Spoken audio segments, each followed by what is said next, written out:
मेरे इस स्मरण स्थल को भेद पाए। ये मेरा वचन है देवी, और यही मेरे इस देह को त्यागने का कारण बनेगा।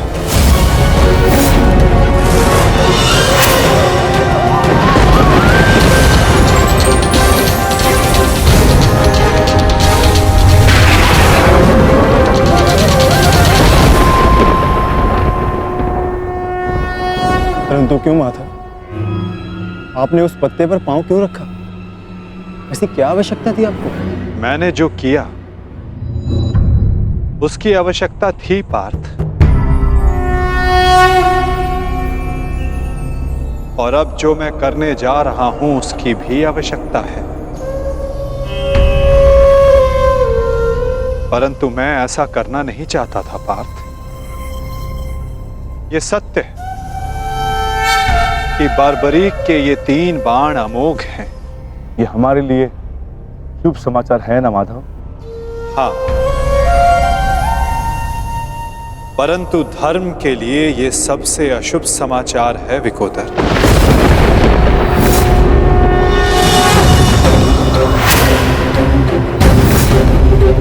ये युद्ध केवल कौरवों और पांडवों के मध्य नहीं है।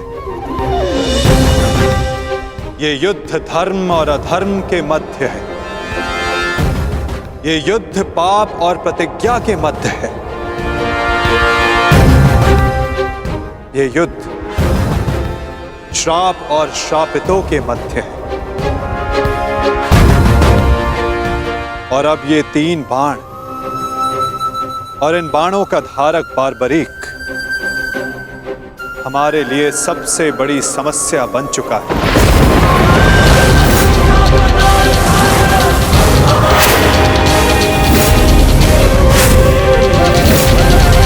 इसी कारण बारबरीक का अंत अब अनिवार्य है।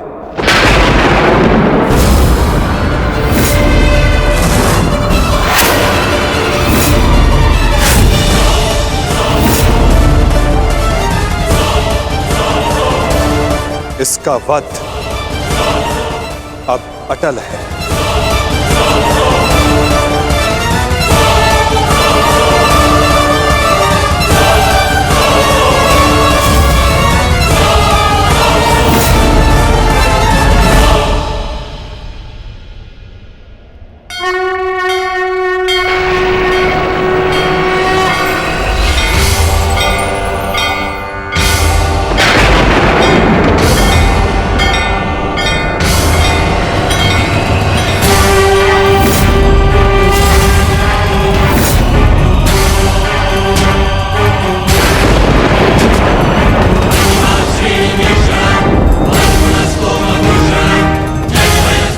नहीं,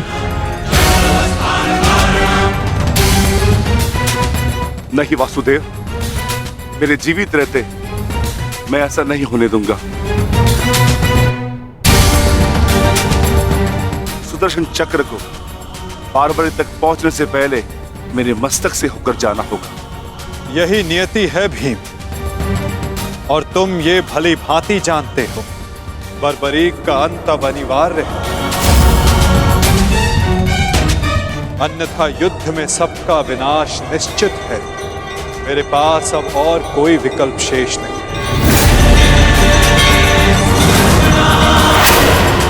मुझे बारबरीक का अंत करना ही होगा।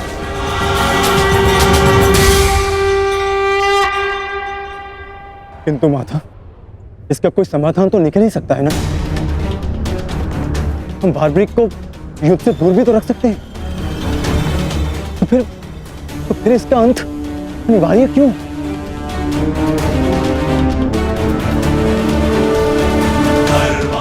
मैं अपने पुत्र को इसी क्षण जाने का आदेश दे दूंगा। मेरी आपसे विनती है प्रभु, मेरे पुत्र को उस कर्म का दंड मत दीजिए जो उसने अभी तक किया ही नहीं। मेरे पुत्र पर सुदर्शन चक्र का प्रयोग ना करें वासुदेव, मेरी विनती है आपसे।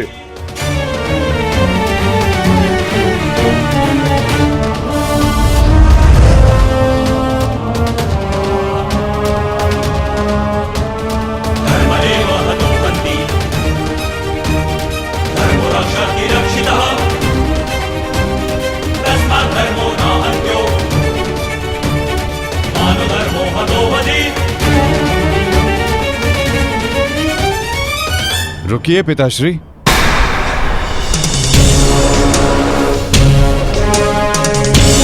मैं यहां खाली हाथ लौटने नहीं आया था पिताश्री, मुझे इस युद्ध में भाग लेना ही है।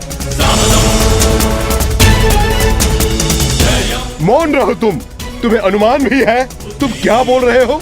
कदाचित मैं दृष्टा कर रहा हूं पिताश्री, परंतु मैं एक योद्धा भी हूं, और एक सच्चा योद्धा युद्ध भूमि से विजय प्राप्त करके लौटता है या वीर गति पाकर।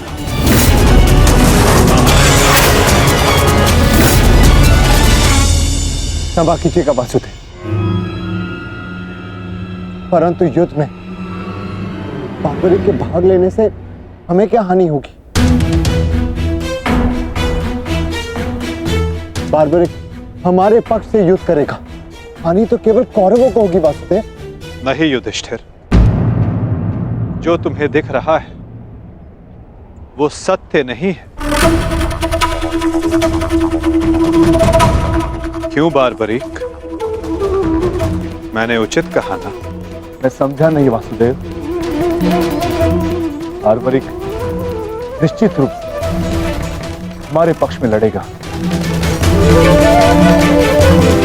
तो इसमें क्या संदेह है? क्यों पौत्र? सत्य यह है कि मैं इस युद्ध में निर्बल पक्ष की ओर से भाग लूंगा।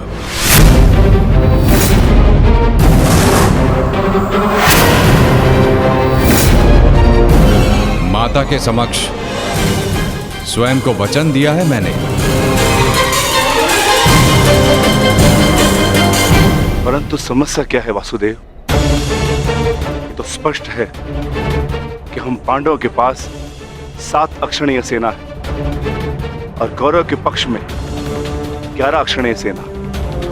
कौरव के पक्ष में पितामह भीष्म और गुरु द्रोणाचार्य भी है। शक्ति गणना के अनुसार कौरव का पलड़ा हमसे अधिक भारी है, इसलिए बार्बरिक हमारे ही पक्ष में युद्ध लड़ेगा।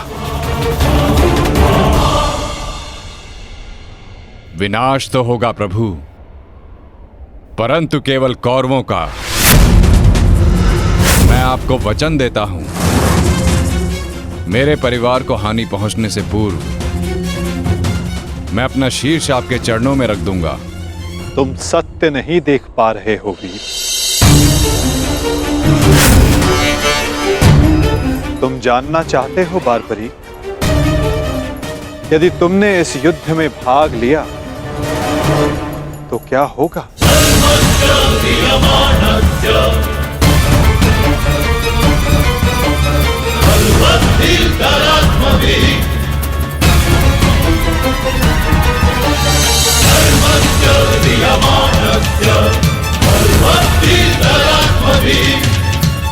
तो देखो,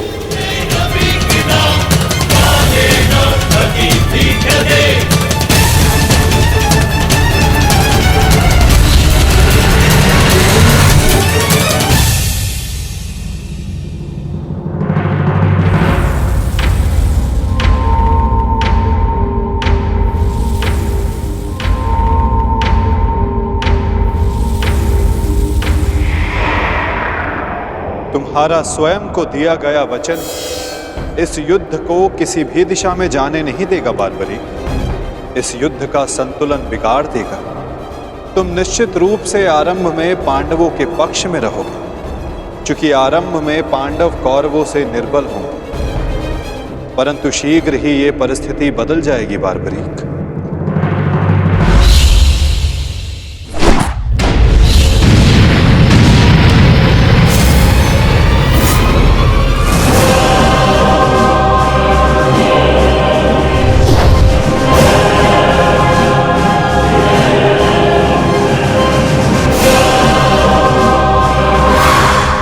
जब कौरवों का विनाश प्रारंभ होगा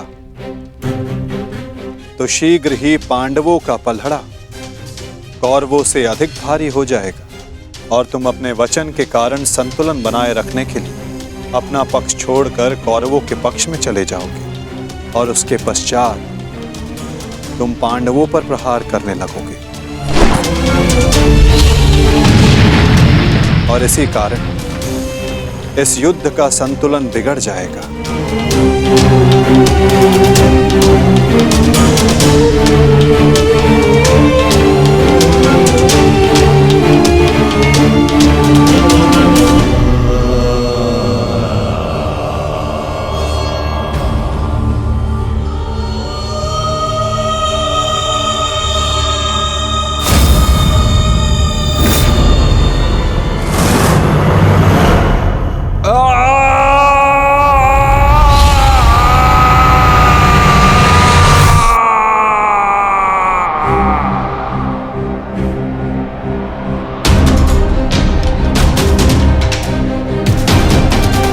यही सत्य है बारबरीक। यदि तुम इस युद्ध में हुए तो यही होगा।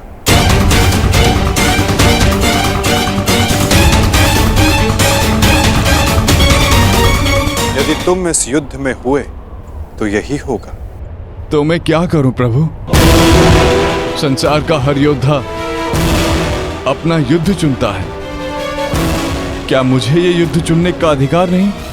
योद्धा कभी अपना युद्ध नहीं चुनता बारबरीक, युद्ध अपना योद्धा चुनता है।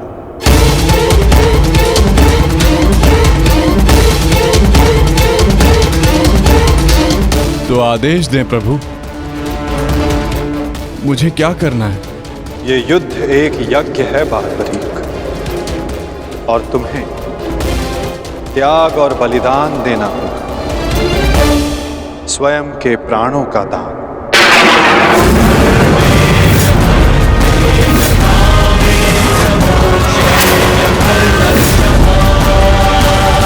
नहीं पौत्र, नहीं। नहीं माता, नहीं। आप ही कहते हैं ना प्रभु कि प्रत्येक मनुष्य के जीवन का कोई ना कोई लक्ष्य होता है। मेरी बस एक ही इच्छा थी कि मैं भी इस युद्ध में भाग लूं। मैं भी इस युद्ध को देखना चाहता था, इसका साक्षी बनना चाहता था। भगवान श्याम को अपना धर्म निभाते देखना चाहता था। क्या मेरी ये इच्छा अधूरी रह जाएगी? मैं वचन देता हूं बारबरीक, इस युद्ध का साक्षी बनने की तुम्हारी इच्छा मैं अवश्य पूर्ण करूंगा। यदि इस युद्ध में तुम मेरी सहायता करना चाहते हो बारबरीक, तो तुम्हें स्वयं को इस युद्ध से विरक्त करना होगा, और इसका केवल एक ही मार्ग है जो तुम भली भांति जानते हो।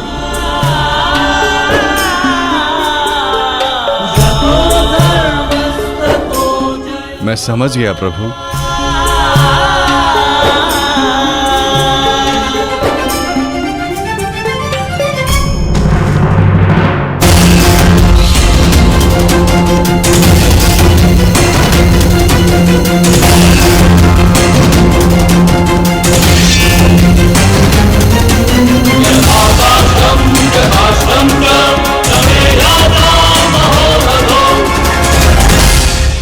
मैं घटोत्कच पुत्र महाबली भीम पौत्र बर्बरीक स्वेच्छा से अपना शीश भगवान कृष्ण के चरणों में भेंट करता हूं।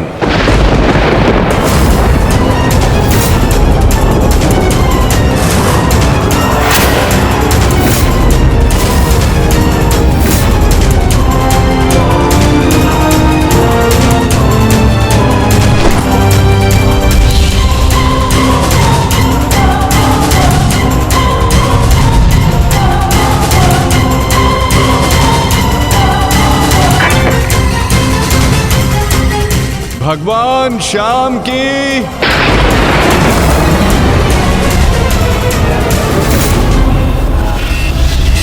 नहीं पुत्र। बारबरीक,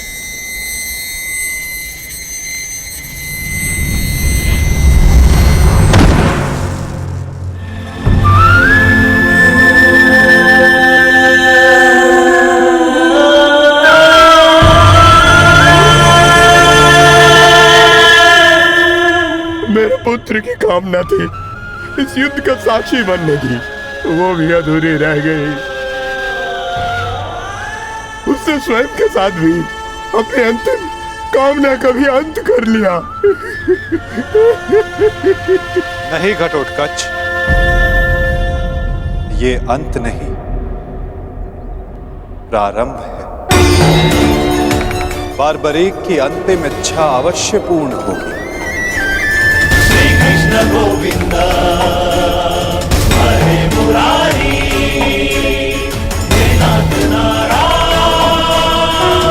वासुदेवा।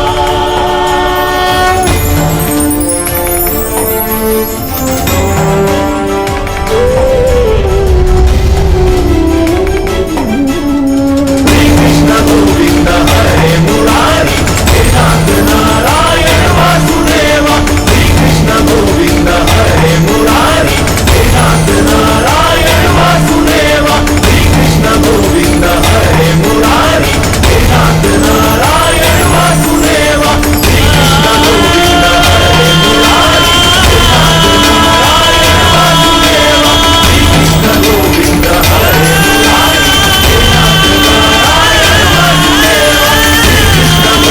हरे मुरारी, हे नाथ नारायण वासुदेवा। श्री कृष्ण गोविंद हरे मुरारी, हे नाथ नारायण वासुदेवा।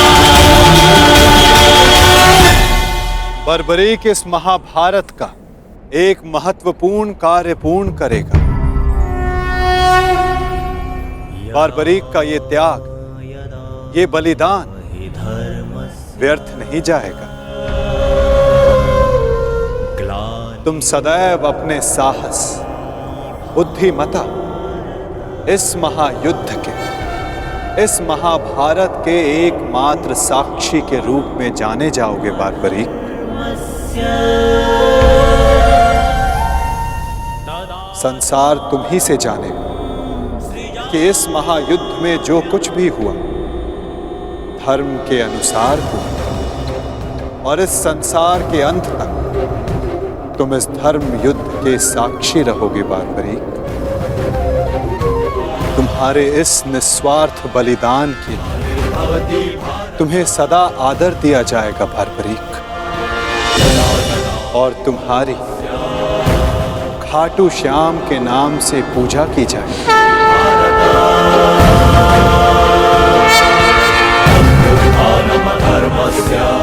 तुम हर उस निर्बल की सहायता करो जो तुम्हारे समक्ष सहायता मांगने आएगा। वीर बार्बरीक, तुम अपने साहस के लिए जाने जाओगे, महाभारत के निर्णायक के रूप में जाने जाओगे, शीशदानी के रूप में जाने जाओगे।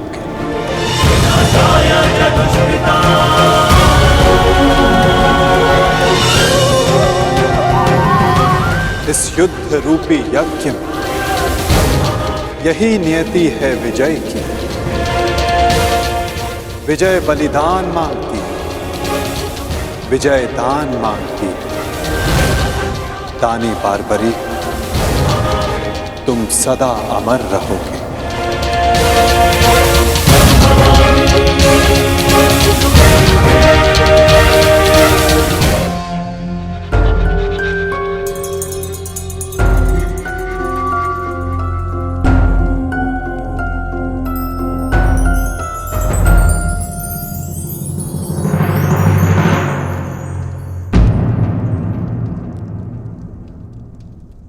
सूर्यदेव, आप?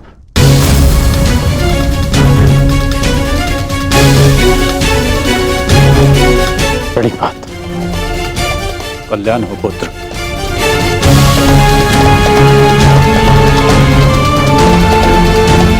ऐसी क्या आवश्यकता आन पड़ी कि आपको इस समय मेरे समक्ष आना पड़ा? कुछ समय पश्चात मैं आपको अर्घ भेंट करने आने ही वाला था। आज मैं अर्घ लेने नहीं आया हूं पुत्र, तो मैं एक चेतावनी देने आया हूं।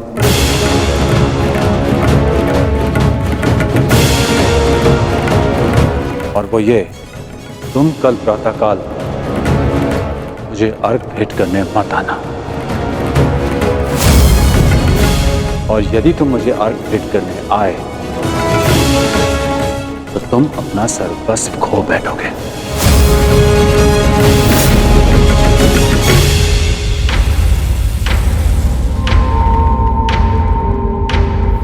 हाँ पुत्र, मेरी विनती है तुमसे, कल प्रातःकाल तुम मुझे अर्घ देने मत आना। तो मैं तो आपको बचपन से अर्घ देते आया हूं। तो आज अचानक ऐसा क्या हो गया कि आप मुझे अर्घ देने से रोक रहे हैं? तुम्हारा वचन पुत्र, तुमने प्रतिज्ञा ली है, सूर्य को अर्घ देते समय यदि कोई भी तुमसे कुछ भी मांगेगा तो वो तुम उसे दान में दे दोगे।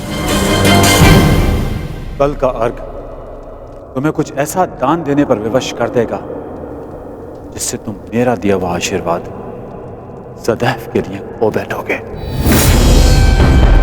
देवराज इंद्र ने तुम्हें परास्त करने के लिए षड्यंत्र रचा है।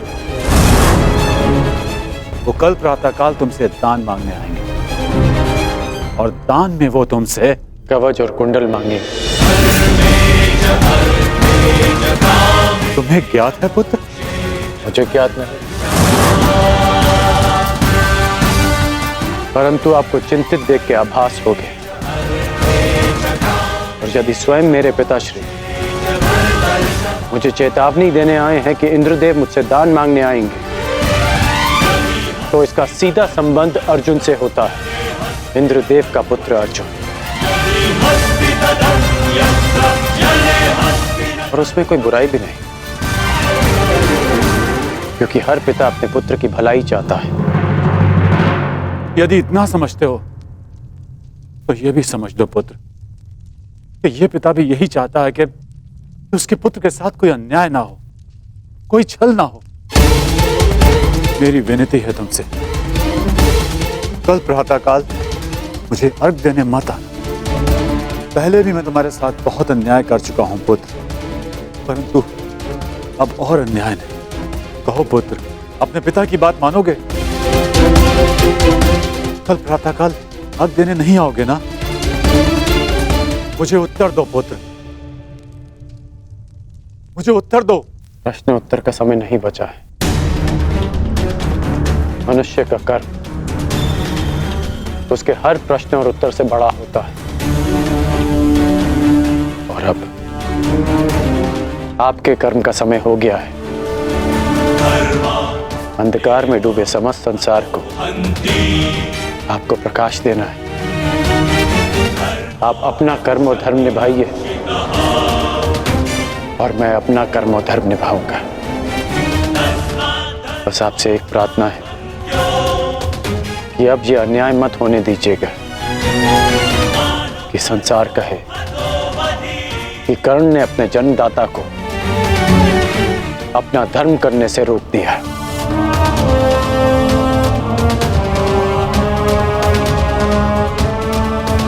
प्रणिपात पिताश्री। मुझे आशा है पुत्र तुम मेरी विनती स्वीकार कर। कल्याण हो तुम्हारा।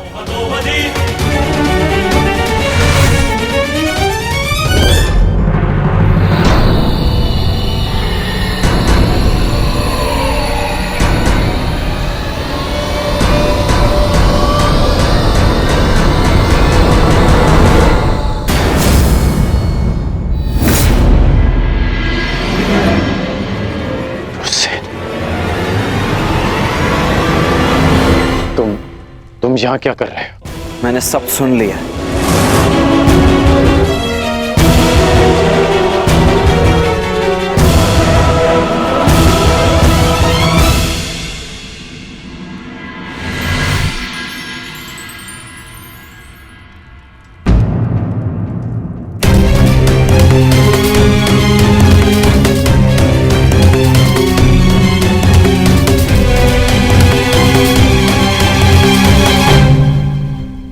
सूर्य नारायण, आप यहाँ? इस प्रकार यहाँ आने के लिए मैं आपसे क्षमा चाहता हूँ, परंतु पुत्र कर्ण पर बहुत बड़ा संकट आने वाला है। उसे सावधान करना होगा।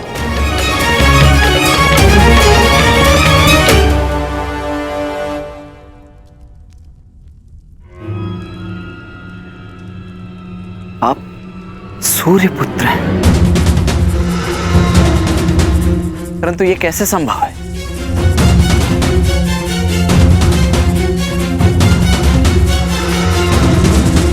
मेरे जन्म से पूर्व एक स्त्री को वरदान मिला था कि वो किसी भी देवता का आवाहन करके कोई भी वरदान पा सकती थी। उस स्त्री को विश्वास नहीं हुआ और उसने इस वरदान को परखने का प्रयास किया। उसने सूर्यदेव का आवाहन किया और वरदान से बद्ध सूर्यदेव को उन्हें पुत्र देना पड़ा, परंतु वो अविवाहित कन्या समाज के भय से भयभीत हो गई और उसने उस बालक को गंगा में बहा दिया। वो बालक मैं था, जिसे पिता अधिरथ ने पाला। सूर्यदेव के आशीर्वाद के रूप में मुझे कवच और कुंडल मिले, जो अब इंद्रदेव छीन लेना चाहते हैं अपने पुत्र अर्जुन के लिए। सूर्यदेव मुझे यही समझाने आए थे कि मैं इंद्रदेव को कल दान ना दूं। अर्थात आज आप अर्घ देने नहीं जा रहे?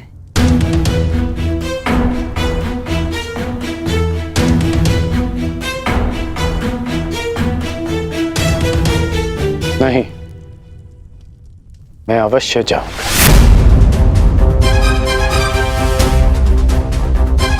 क्यों? मैं आपको ऐसा नहीं करने दूंगा।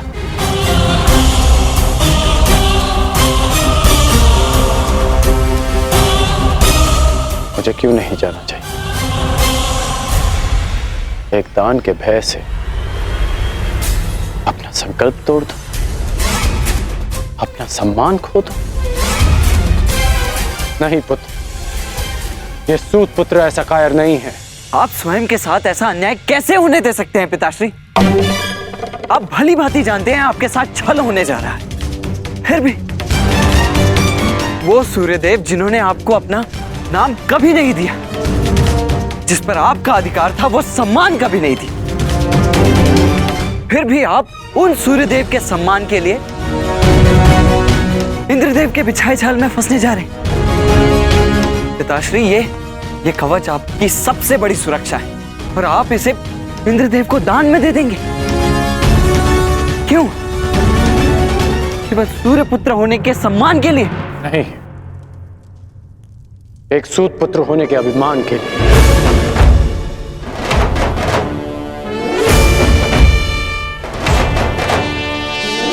मैं आज भी एक सूत पुत्र हूं।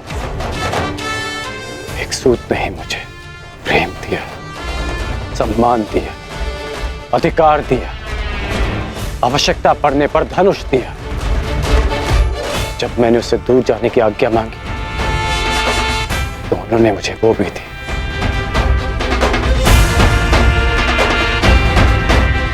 तुमने ठीक कहा पुत्र कि जिन सूर्यदेव ने मुझे मेरा नाम, मेरा सम्मान नहीं दिया, मैं उनके एक उपहार के लिए ऋणी क्यों रहूं? पुत्र, तुमने पूर्णतः अपने पिता को नहीं पहचाना।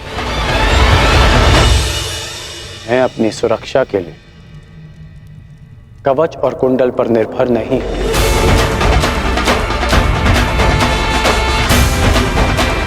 मेरी शक्ति मेरा वो साहस है जो मैंने अपनी मां राधा से पाया। मेरी शक्ति मेरा वो विश्वास है जो मैंने अपने पिता अधिरथ से पाया। मेरी शक्ति वो तिरस्कार है जो मैंने समाज से पाया। इस राधेकरण के कौशल और योग्यता को किसी कवच कुंडल की आवश्यकता नहीं है। परंतु पिताश्री, ये सब अन्याय है। जो भी आपके साथ हो रहा है, ये सब अन्याय है। कदाचित ये अन्याय है, परंतु कोई और अन्याय करे, इसका अर्थ ये नहीं कि हम भी न्याय का पथ छोड़ दें। मैं अपना मार्ग चुन चुका हूं। यदि तुम्हारे मन में मेरे लिए कोई भी स्थान है, एक पिता के रूप में या एक योद्धा के रूप में, तुम इस रहस्य को रहस्य ही रखोगे। तुम्हें मेरी सौगंध है। वचन दो मुझे। पिताश्री वो वचन दो मुझे वृषसेन।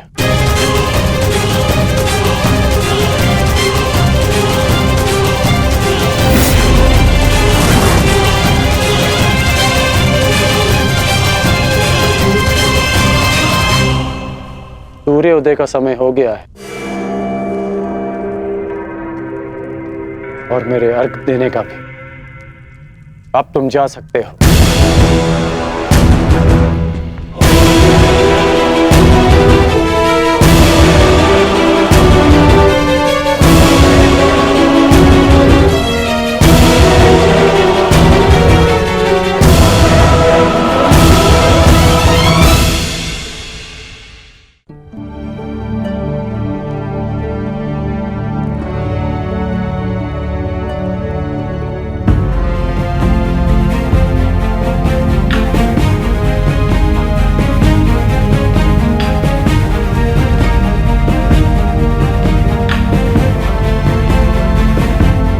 क्या हुआ माता?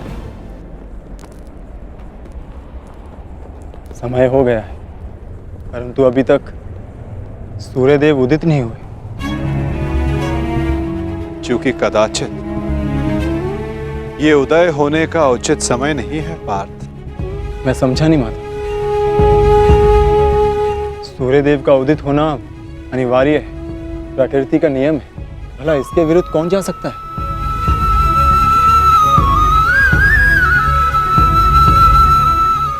एक पिता अपनी संतान के लिए किसी के भी विरुद्ध जा सकता है पार्थ।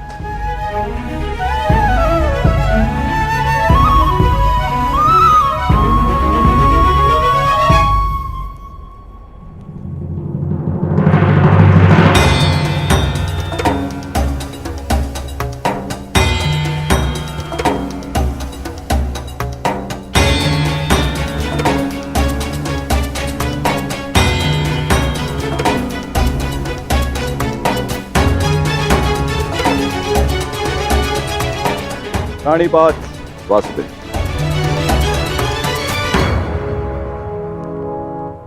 रानीपात गांधीवधारी अर्जुन। प्राणिपात, परंतु मैंने आपको पहचाना नहीं ब्राह्मण देव। महान व्यक्ति के पास समय ही कहाँ होता है किसी और से परिचित होने के लिए, परंतु महान व्यक्ति से समस्त संसार परिचित रहता है। वासुदेव का पराक्रम और अर्जुन के शौर्य से ऐसा कौन है इस संसार में जो परिचित ना हो।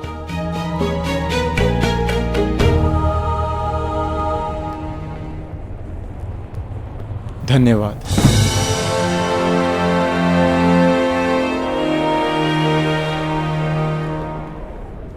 मेरा आशीर्वाद है अर्जुन, इस महाभारत के युद्ध में तुम्हारी विजय निश्चित है। तुम अपने शौर्य से अपने शत्रु पर विजय प्राप्त करो।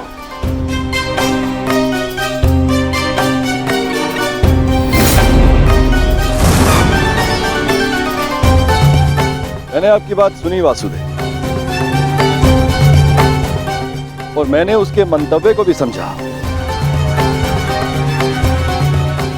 परंतु सूर्यदेव केवल एक पिता ही नहीं, वो इस समस्त संसार को ऊर्जा भी देते हैं। किसी भी स्थिति में उन्हें अपना कार्य पूर्ण करना ही होगा। सूर्य उदय होना अनिवार्य है, यह प्रकृति का नियम है। अवश्य, परंतु इन नियमों के बंधन में सभी आते हैं ब्राह्मण देव। सूर्य देव पर, मुझ पर भी, और आप भी। नियति चाहे प्रकृति की, चाहे देवताओं की हो या फिर मनुष्य की, परंतु उसे समझ पाना बहुत कठिन कार्य है। आपको स्मरण करवा देता हूं ब्राह्मण देव। मनुष्य को दुर्बल समझना देवताओं के लिए घातक सिद्ध हो सकता है। ऐसा कोई विघ्न नहीं जो एक दृढ़ निश्चयी मनुष्य का मार्ग रोक सके। यदि मनुष्य चाहे तो वो पर्वतों का स्थान भी बदल सकता है। मैं मनुष्य की नियति और निश्चय को कम नहीं आंक रहा वासुदेव, परंतु किसमें कितना बल है ये तो केवल परीक्षा से ही सिद्ध होगा। कभी कभी परीक्षा में परीक्षार्थी नहीं, परीक्षा लेने वाला भी असफल हो जाता है ब्राह्मण देव।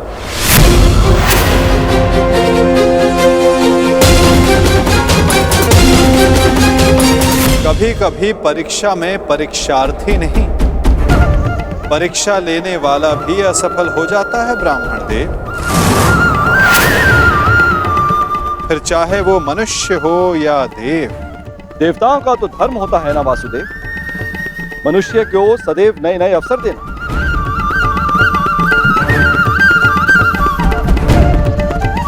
उचित कहा आपने ब्राह्मण देव, परंतु अवसर में यदि छल और भेदभाव आ जाए तो वो अवसर नहीं होता।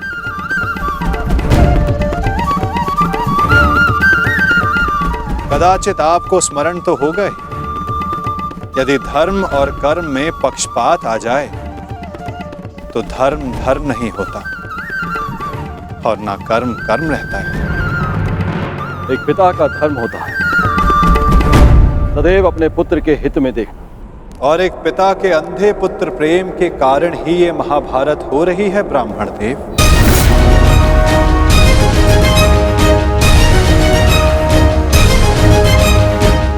मुझे पिता से कोई लेना देना नहीं। देखना यह है कि क्या एक पुत्र अपना धर्म निभा पाता है या नहीं।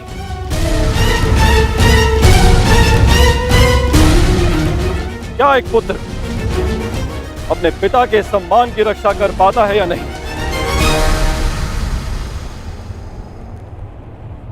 आज्ञा दें वासुदेव, मेरा प्रस्थान करने का समय हो चला है। प्राणीपात।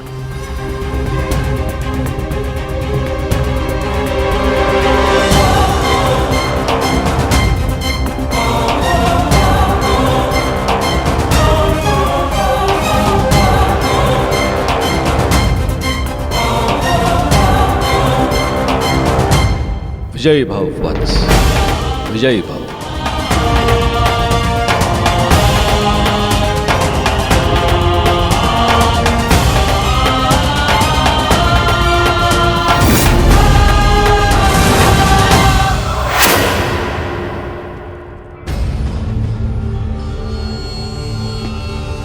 रुक जाइए पिताश्री।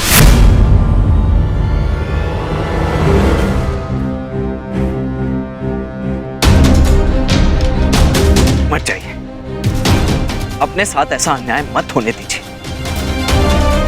सूर्यदेव ने आपके साथ जो अन्याय किया उसके पश्चात आप ऐसा कैसे कर सकते हैं? मैं ये सब इसलिए कर रहा हूं क्योंकि ये मेरा धर्म है, एक सूत का धर्म। हम सूत सदा देते आए हैं, युद्ध में सारथी बनकर सुरक्षा देते हैं, राज्य को समय पर कर देते हैं। आज एक सूर्य पुत्र के सम्मान का नहीं, एक सूत पुत्र के सम्मान का प्रश्न है। वो सूत पुत्र जिसने दान में मांगी हर वस्तु देने का वचन दिया है, आज मुझसे कोई मेरे कवच और कुंडल क्या प्राण भी मांगेगा तो मैं दे दूंगा।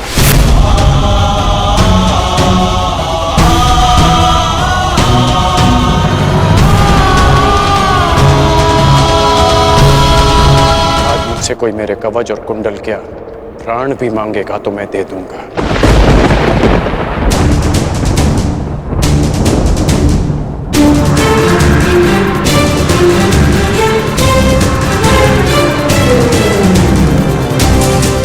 नहीं पिताश्री, मैं आपको ऐसा नहीं करने दूंगा, चाहे कुछ भी हो जाए। मेरे मार्ग से हटो, मेरे मार्ग से हटो और मुझे मेरा धर्म निभाने दो।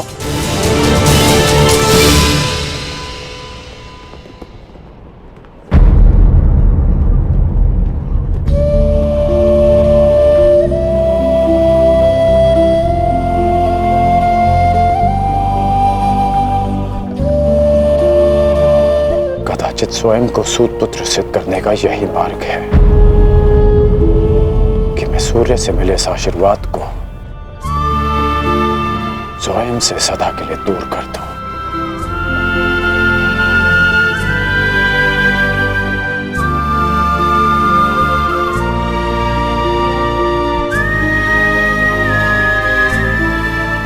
पिताश्री, परंतु सूर्य देव तो अभी तक उदित भी नहीं हुए। सूर्य देखे बिना उन्हें अर्घ कैसे देंगे पिताश्री?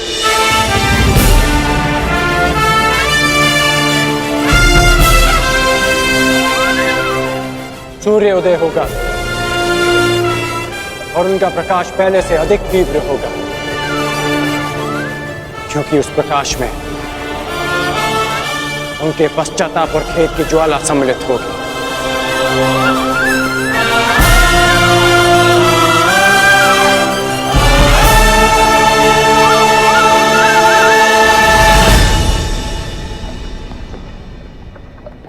पश्चाताप तो मुझे भी है पिताश्री कि मैं आपको कभी ठीक से समझ ही नहीं पाया। परंतु मैं आपको स्वयं के साथ ये अन्याय नहीं करने दूंगा। केवल एक ही व्यक्ति है जो इस अन्याय को होने से रोक सकता है। हाँ।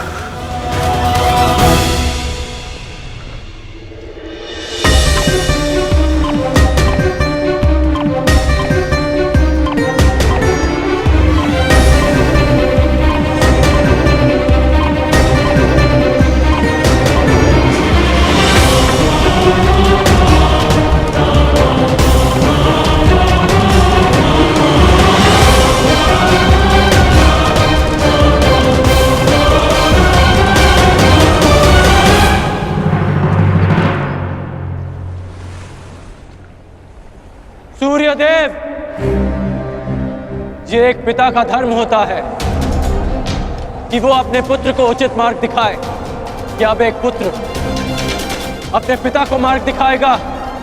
अपने पुत्र मोह में अपने कर्तव्य से मुंह मत मोड़िए। प्रकट होइए सूर्यदेव, प्रकट होइए सूर्यदेव, प्रकट होइए सूर्यदेव, प्रकट होइए सूर्यदेव, प्रकट होइए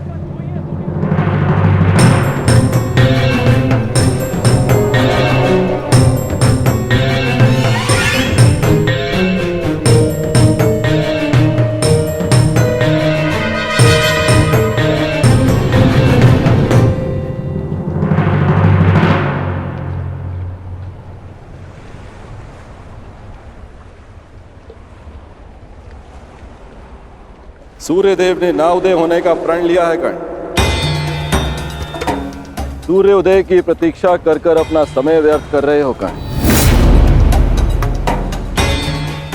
सूर्यदेव अपना उत्तरदायित्व भूल चुके हैं। प्रकृति निर्मोही है और उसका संबंध केवल अपने कर्तव्य से है, और स्वयं सूर्यदेव भी इस प्रकृति का महत्वपूर्ण भाग है।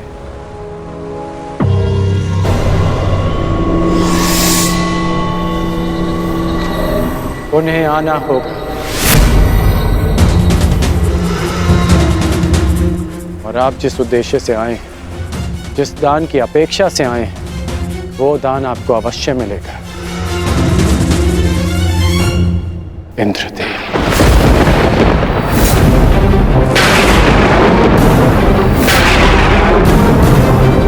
आपने एक भिक्षुक की मर्यादा का उल्लंघन किया है। अपने वास्तविक रूप में आइए इंद्रदेव।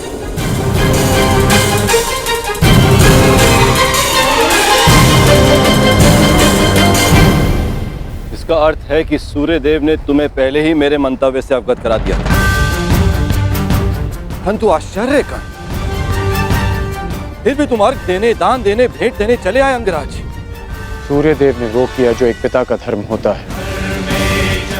आपने वो किया जो एक पिता का मोह होता है, और मैं वो करूंगा जो एक योद्धा का कर्तव्य होता है, वचन का पालन। और जब देवराज स्वयं भिक्षुक बनकर दान मांगने आए हैं, तो इस राधे के लिए इससे अधिक गर्व की बात और क्या हो सकती है? अद्भुत। बहुत अधिक आत्मविश्वास है तुम्हें तुमको, परंतु ज्ञात रहे अति आत्मविश्वास नाश का कारण बन जाता है। विश्वास तो आप खो बैठे हैं कि जब तक मेरे पास कवच और कुंडल है, आपका पुत्र अर्जुन मुझे परास्त नहीं कर पाएगा। मेरे लिए यह गर्व की बात है कि अर्जुन मेरा सामना तब करेगा जब मेरे पास कोई सुरक्षा नहीं होगी। तभी मेरा वास्तविक कौशल उसके समक्ष आएगा। बहुत अहंकार है तुम्हें स्वयं पर अंगराज। भला मुझे किस बात का अहंकार होगा? कवच और कुंडल का? ये तो एक पुत्र को उसके पिता की ओर से एक सामान्य उपहार है। मेरा अभिमान, मेरा पराक्रम और कौशल है, जिसे अब आप भी देखेंगे और आपका पुत्र भी। मैं अपना कवच और कुंडल आपको प्रसन्नता से भेंट कर दूंगा, क्योंकि युद्ध में बने रहने के लिए मुझे इनकी आवश्यकता नहीं है। उसके लिए मेरा पराक्रम और मेरे गुरु का प्रशिक्षण ही पर्याप्त है। परंतु आपको दान लेने के लिए एक ब्राह्मण का रूप धारण करने की आवश्यकता नहीं थी। आपको देवराज होने की मर्यादा में रहना चाहिए था। मानता हूं कि मैंने पुत्र मोह में ऐसा किया, परंतु पुत्र मोह का अपराधी केवल मैं ही नहीं, कोई और भी है जो अपने कर्तव्य मार्ग से टिक रहा है। कदाचित तुम्हारे पिता आज उदय ना होकर तुम्हें दान नहीं करने देना चाहते। दान का वचन मेरा है, जिसे मैं पूर्ण करूंगा। और उदय होना सूर्य देव का धर्म है। जब पुत्र अपना कर्तव्य निभा रहा है, तो एक पिता को भी अपना धर्म निभाना होगा। सूर्य देव को उदित होना होगा।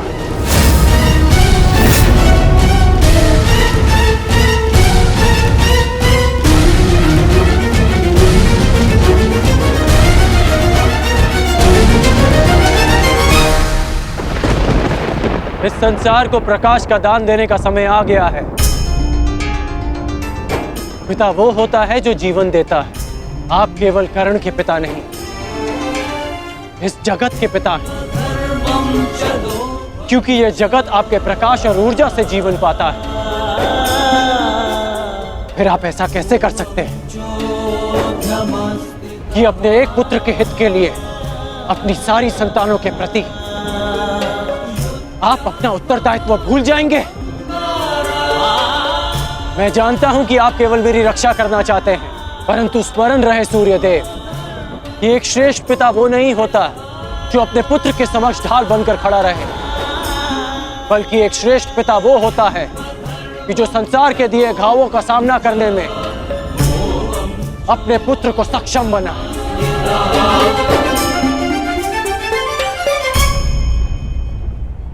अवसर की प्रतीक्षा अवसरवादी करते हैं, छल करके अपना मंतव्य पूर्ण करते हैं।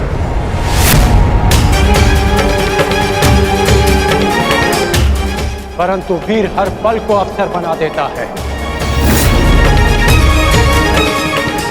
जिस प्रकार सूर्य को छाया के लिए मेघों की आवश्यकता नहीं, उसी प्रकार इस सूर्य पुत्र को किसी कवच की आवश्यकता नहीं।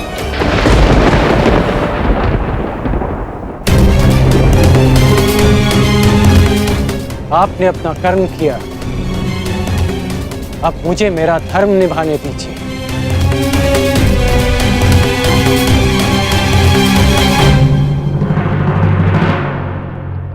वासुदेव! वासुदेव! वासुदेव! क्या आप मुझे योग्य नहीं समझते कि मैं अपने जीवन का निर्णय स्वयं ले सकूं? अगर आपको मुझ पर विश्वास है तो ये निर्णय मुझे लेने दीजिए, ये दान मुझे देने दीजिए पिताश्री। क्या आप ये चाहते हैं कि इस युद्ध के पश्चात सारा संसार ये कहे कि कर्ण ने यह युद्ध अपने कौशल से नहीं, अपने पिता के दिए कवच के बल से जीता है? मेरा विश्वास कीजिए कि इस युद्ध को जीतने के लिए मेरे साथ जो अन्याय हुआ है और जो परिवर्तन मैं चाहता हूं वो ही पर्याप्त है। मेरा विश्वास कीजिए कि मुझे ये दान देने में कोई खेद नहीं रहेगा। आपको आपके पुत्र के इस दान पर गर्व होगा। जागिए पिताश्री, जागिए, इस संसार के सामने इस दान का साक्षी बनिए। मेरा आह्वान है कि आप उदित होइए पिताश्री।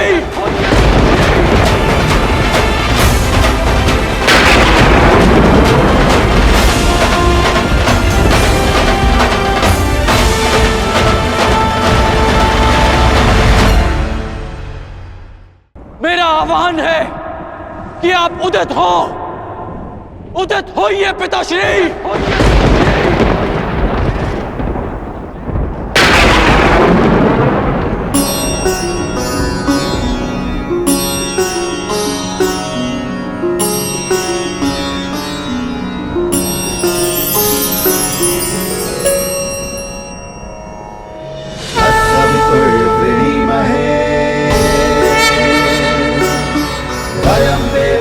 भोजनम्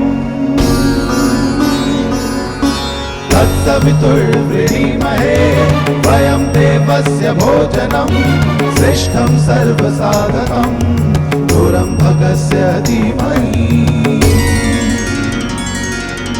विश्वानि देव सवितर्दुरितानि परशुवा विश्वानि देव सवितर्दुरितानि परशुवा यदा भद्रं तन्ना आसुवा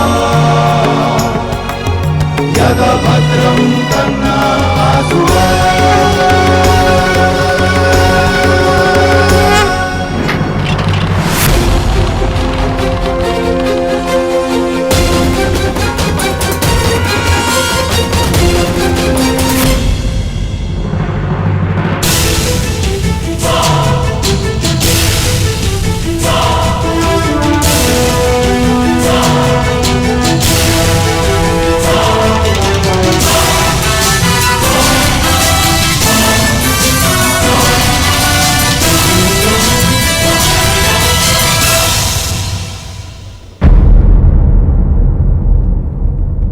वासुदेव!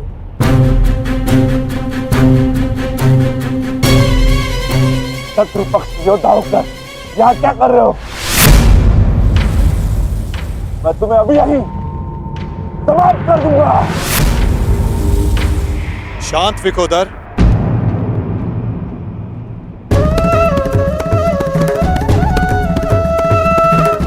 अभी युद्ध प्रारंभ नहीं हुआ है और ना ही तुम्हें भान हुआ है कि मित्र कौन है और शत्रु कौन।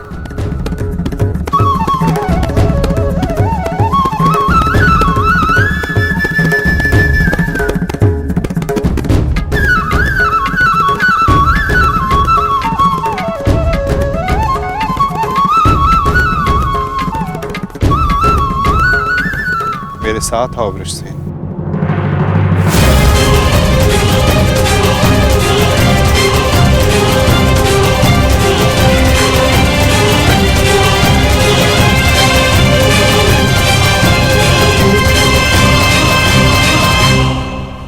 कीजिए वासुदेव, मेरे पिताश्री। मुझे सब ज्ञात है वत्स। अभी कुछ क्षण पूर्व इंद्रदेव मुझसे भेंट करके गए हैं। फिर भी आपने ऐसा होने दिया क्यों? माधव, इसका अर्थ वो ब्राह्मण स्वयं इंद्रदेव थे?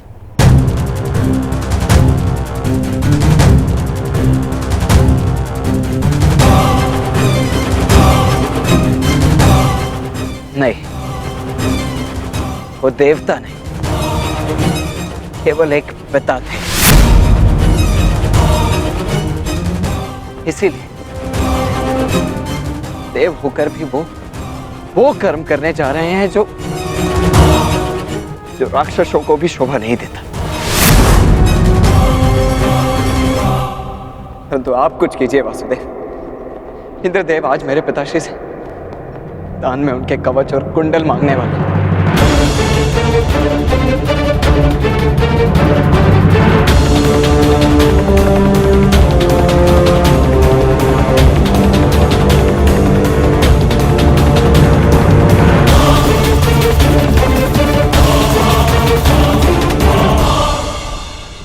मेरे पिताश्री को ऐसा करने से रोक लीजिए, उनकी रक्षा कीजिए। कौन थे अर्जुन? अंततः वो आपके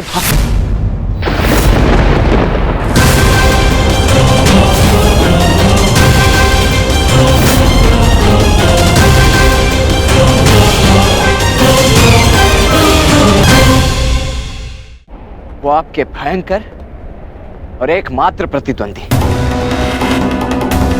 क्या कवच छीनकर उनसे युद्ध जीतना चाहते हैं आप?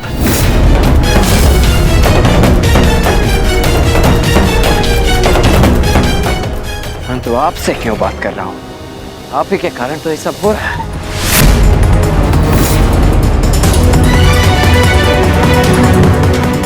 मैं भूल कैसे गया कि इंद्रदेव स्वयं आपके पिता हैं।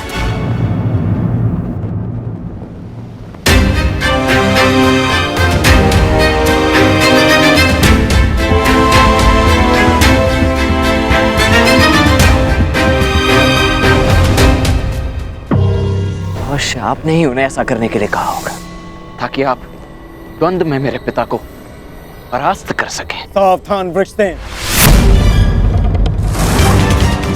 तुम्हें आभास भी नहीं है कि तुम किसका अपमान कर रहे हो।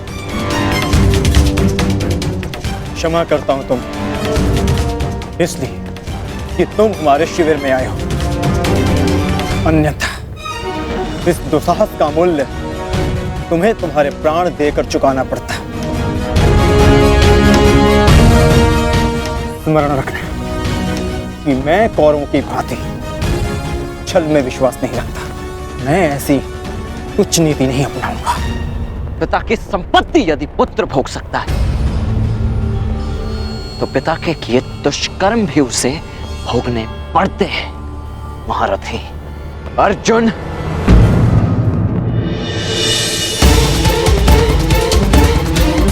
ये उचित नहीं हो रहा है माता। देवराज को ऐसा नहीं करना चाहिए था। मुझे इसी क्षण पिताश्री को रोकना होगा।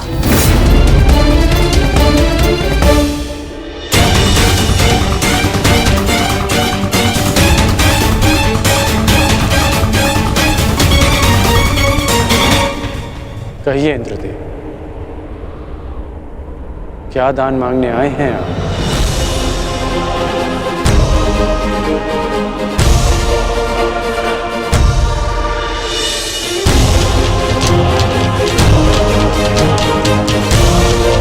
क्या हुआ? यदि आप याचक बनकर आ ही गए तो दान मांगने में संकोच कैसा? कहिए, क्या इच्छा है आपकी? ऐ दानवीर कर्ण, मैं दान में तुम्हारे कवच और कुंडल मांगता हूं।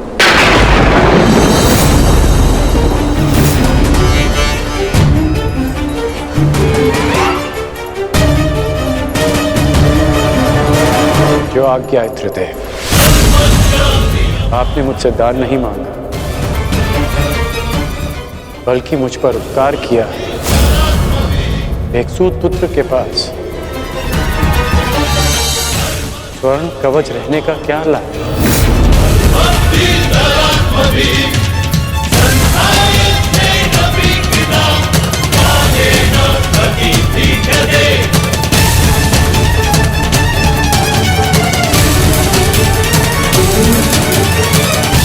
मैं आपका दान पूर्ण करने का वचन देता हूं।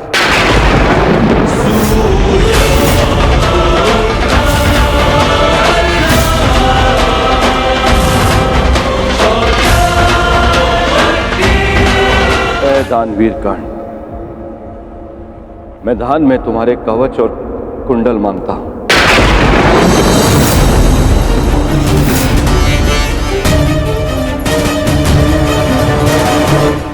जो आज्ञा इंद्रदेव। आपने मुझसे दान नहीं मांगा, बल्कि मुझ पर उपकार किया है। एक सूत पुत्र के पास स्वर्ण कवच रहने का क्या लाभ?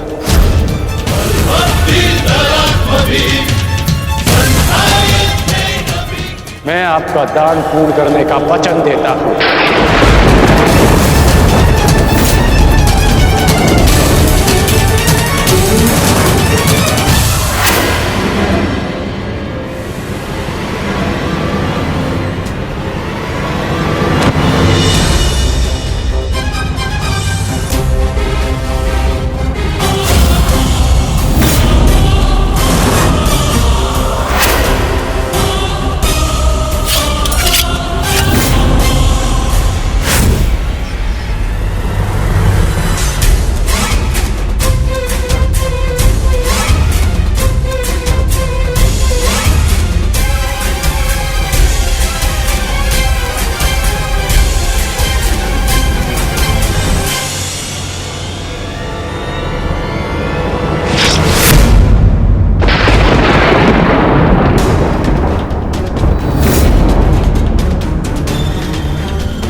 ये रहा वो कवच जिसके कारण आपके पुत्र के चिंता के बाण आपके हृदय को भेद रहे थे।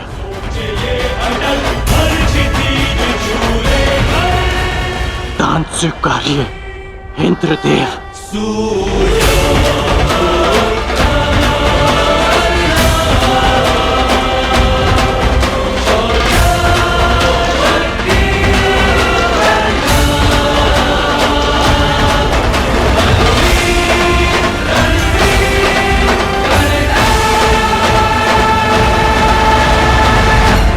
इस प्रकार नहीं इंद्रदेव। तो किस प्रकार पुत्र? दान स्वीकारने के लिए अपने वास्तविक रूप में आइए इंद्रदेव।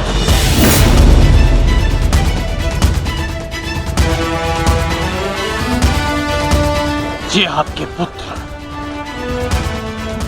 और विलक्षण योद्धा के सम्मान के लिए कह रहा हूं मैं।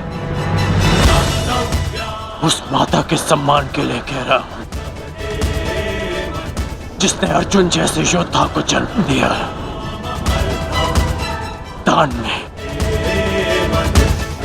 पुण्य का फल होता है। इसे जल का भाग मत बनाइए। अपने वास्तविक रूप में आइए। आइए इंद्रदेव अपने वास्तविक रूप में।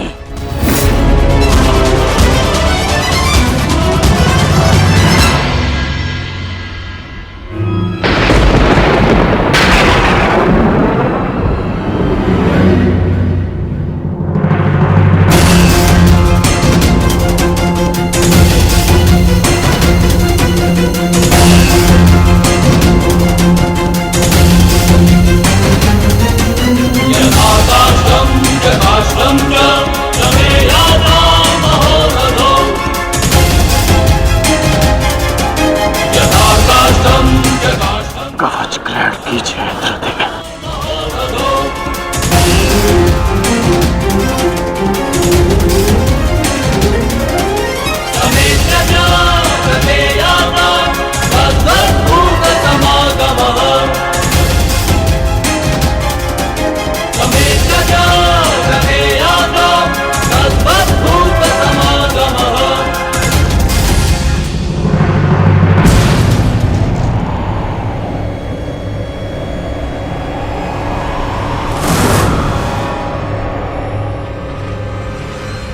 ये आपने क्या अनर्थ कर दिया पिताश्री।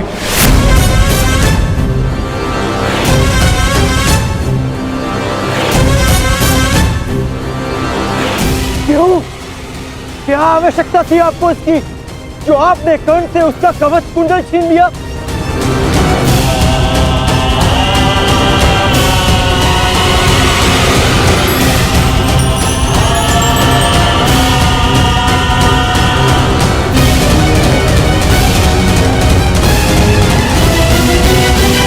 मैंने तो केवल नियति के न्याय का पालन किया, एक पिता धर्म का पालन किया है।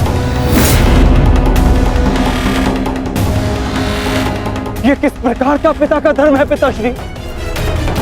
पिता का धर्म होता है अपनी संतान में आत्मविश्वास जगाना, परंतु आप अपनी संतान की शक्ति पर विश्वास ना करके कौन सा पिता का धर्म निभा रहे हैं? बताइए मुझे पिताश्री।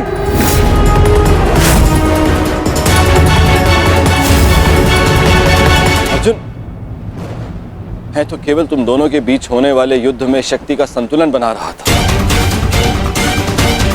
जब तक कर्ण के पास एक कवच और कुंडल थे, तब तक तुम्हारा कोई भी प्रहार कर्ण पर प्रभाव ना करता। जबकि तुम्हारे पास ऐसी कोई दैव्य ढाल नहीं। मैं तुम दोनों के मध्य न्यायपूर्ण ध्वनि चाहता था। न्याय नहीं, छल किया है आपने पिताश्री। छल करके आपने कर्ण से दान में उसकी ढाल मांग ली। महान बनने के लिए मित्रों की आवश्यकता होती है और उससे भी अधिक महान बनने के लिए प्रबल शत्रुओं की। परंतु आपने तो मेरे शत्रु को निर्बल बनाकर मेरा मान ही कम कर दिया। मुझे आपसे ऐसी आशा नहीं थी पिताश्री। पहले एकलव्य के साथ अन्याय, उसका अंगूठा छीन कर उसे बाण संधान करने के लायक नहीं छोड़ा आचार्य द्रोण ने, और अब आपने अंगराज से उसका कवच छीन लिया। क्यों? क्या आपको मेरी शक्ति पर इतना भी विश्वास नहीं था जो आपने इतना बड़ा छल किया पिताश्री?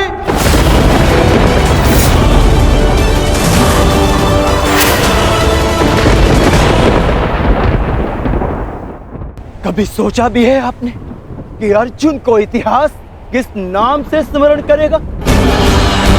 कि उसने उन योद्धाओं को परास्त किया जो उससे कम शक्तिशाली थे, कि समान कौशल रखने वालों के साथ छल किया उसने। मैंने इस महायुद्ध में कर्ण को परास्त करने का वचन दिया था, परंतु मेरे लिए मेरी सबसे बड़ी विजय को आपने छल से रचा हुआ प्रारब्ध बना दिया पिताश्री। और यदि अब मुझे विजय मिली तो भी उसे आपका छल गिना जाएगा, मेरी कुशलता नहीं। प्रारब्ध क्या है उसे कोई नहीं जानता अर्जुन। मुझसे मेरे कवच को छीना है, परंतु मेरे कौशल को नहीं। ना मैं धनुष उठाना भूला हूं, ना बाण संधान करना। तुम्हें जिस द्वंद की अपेक्षा है वो द्वंद तुम्हें अवश्य मिलेगा।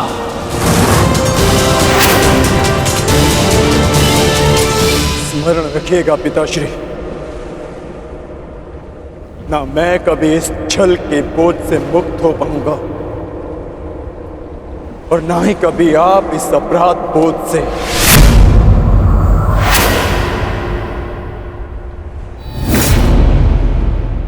तुमने सत्य कहा पुत्र अर्जुन, ये जानते हुए भी कि मैं कौन हूं, मेरी मंशा क्या है, किस अपेक्षा से यहां आया हूं। कर्ण ने मुझे अपने कवच और कुंडल दान कर दिए। इस दान से तुमने आत्मविश्वास का एक अद्भुत उदाहरण, एक महान परिभाषा प्रस्तुत की है। मैं देवराज ये घोषणा करता हूं, तुम्हारा ये बलिदान इस युद्ध का सबसे महान, सबसे उच्च बलिदान सिद्ध होगा। समस्त संसार में तुम महादानवीर कर्ण के नाम से प्रसिद्ध होगे।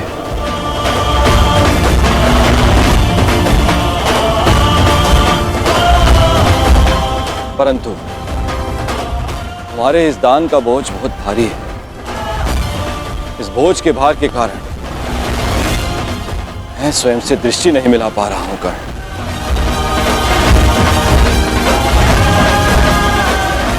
इसे हल्का कर दो कर्ण। और अब मैं तुम्हें वो अस्त्र देना चाहता हूं जो समस्त संसार में किसी भी प्रकार की ढाल को वेध सके।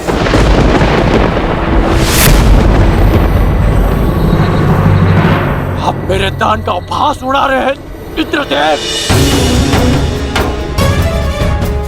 ये एक दान था, कोई व्यापार नहीं।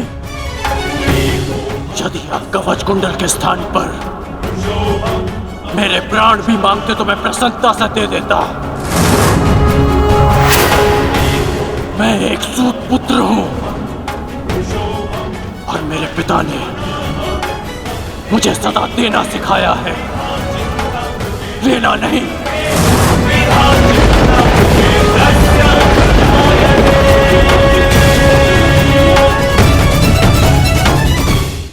मैंने अपने दान देने का वचन पूर्ण किया, मेरे लिए यही पर्याप्त है।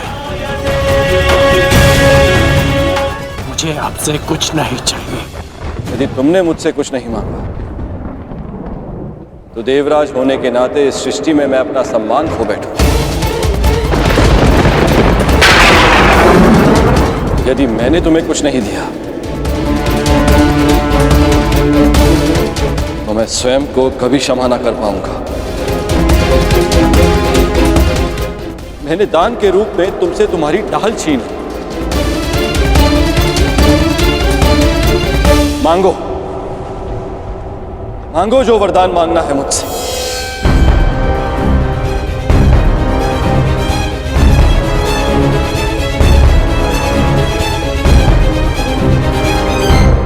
मांगो कर्ण।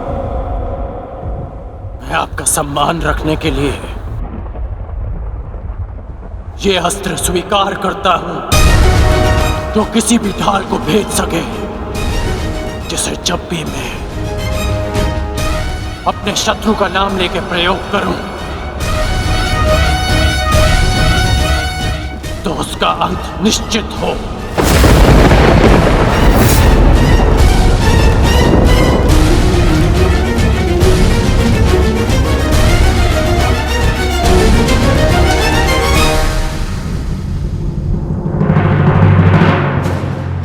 ठीक है, मैं तुम्हें अपनी अमोघ वास्तवी शक्ति प्रदान करता हूं।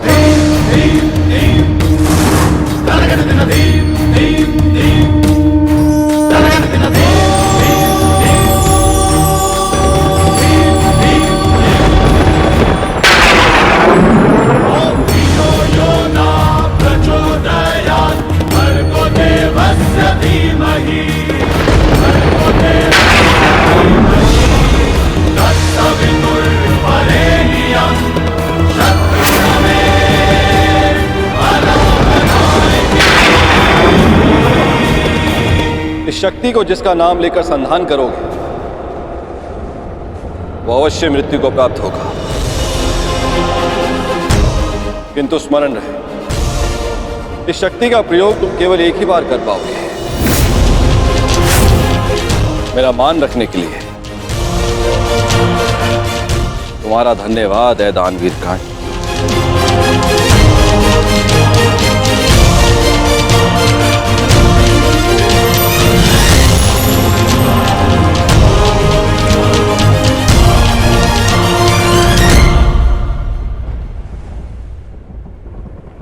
मैंने सदैव यही चाहा था कि तुम्हारा वध मैं तब करूं जब तुमने कवच धारण किया। ये कवच मेरा कौशल, मेरी प्रतिभा नहीं। ये कवच छीनने के पश्चात अब ये द्वंद समान है, परंतु तुम सावधान रहना,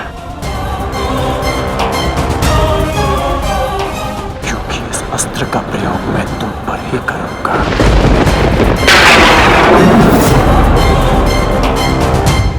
मैं उस द्वंद की प्रतीक्षा करूंगा।